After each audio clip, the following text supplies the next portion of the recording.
Amid mounting legal pressures, U.S. industrial conglomerate 3M announced it will stop producing toxic substances known as forever chemicals used in everything from cell phones to cosmetics to furniture by the year 2025.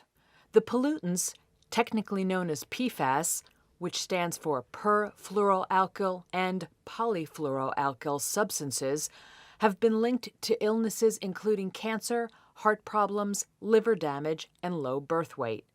They have been dubbed forever chemicals because they do not break down quickly and have in recent years been found in dangerous concentrations in drinking water, soils, and foods across the country. 3M's deadline to end production of the chemicals, announced Tuesday, came after California's Attorney General in November sued 3M, DuPont, and several other companies to recoup the staggering cleanup costs from the pollutants. Pressure also came from the financial community, with investors managing $8 trillion in assets earlier this year, writing to 54 companies urging them to phase out their use. And in August, the Biden administration said it would propose designating certain forever chemicals as hazardous substances under the U.S. Superfund program. 3M expects related pre-tax charges of up to $2.3 billion to phase out its use of the toxic chemicals. Elon Musk said on Monday Twitter will restrict voting on policy-related polls to paying Twitter Blue subscribers. His announcement came on the same day users voted in a poll for Musk to step down as chief executive.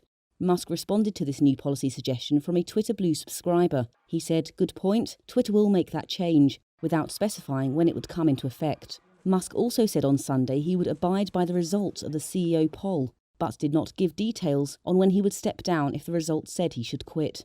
He has not yet named a successor for the role. Twitter re-enabled Twitter Blue sign-ups earlier this month. It means accounts for individuals could get a blue check. The monthly subscription price for the service is $8 on the web and $11 on Apple devices, respectively. U.S. stocks closed marginally higher on Tuesday after 4 sessions of declines, as fears of the impact of the Federal Reserve's plan to keep raising interest rates continues to weigh on equities. The Dow closed up nearly 0.33%, while the S&P gained 0.1%, and the Nasdaq ended up fractionally. Sylvia Jablonski is CEO and Chief Investment Officer of Defiance ETFs.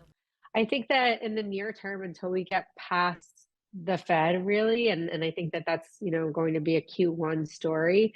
There's going to be this kind of range-bound volatility, some instability, some pullbacks, maybe some pops off of those pullbacks, but we'll probably sit in a trading range and potentially even retest those June lows at this stage.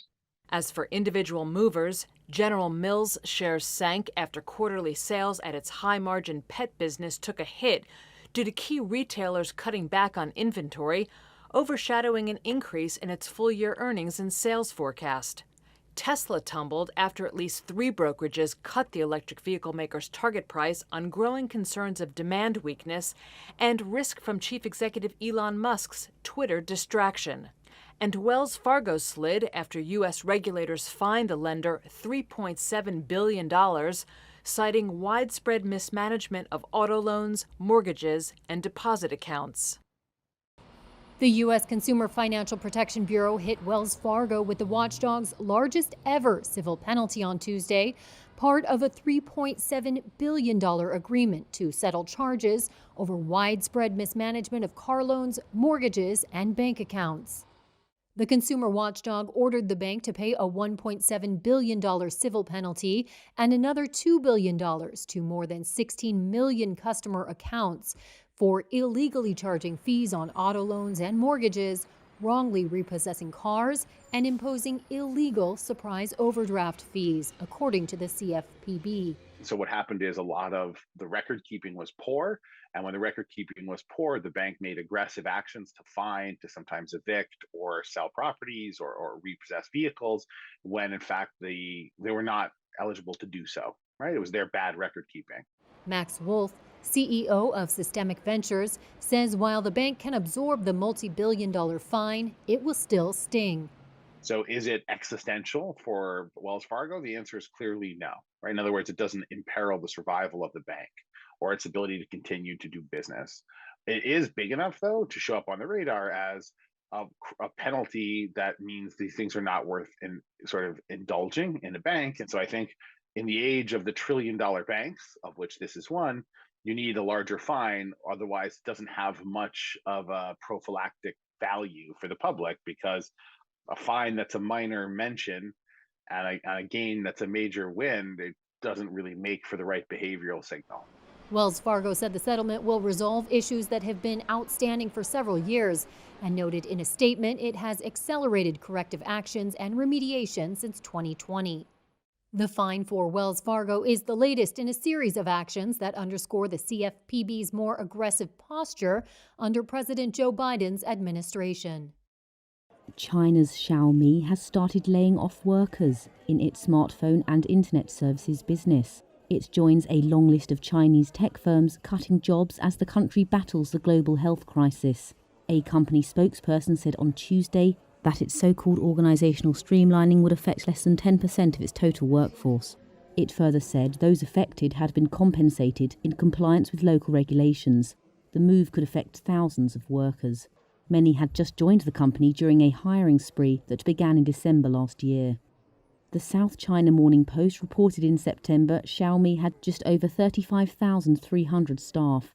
In November, Xiaomi also reported a 9.7% fall in third-quarter revenue. It blamed health crisis restrictions and softer consumer demand. China's social media platforms like Weibo have seen a sharp rise in posts about the job cuts this week. Many big Chinese tech companies, including Tencent Holdings and Alibaba Group, have laid off workers in recent months. That as China faces a prolonged battle with the health crisis.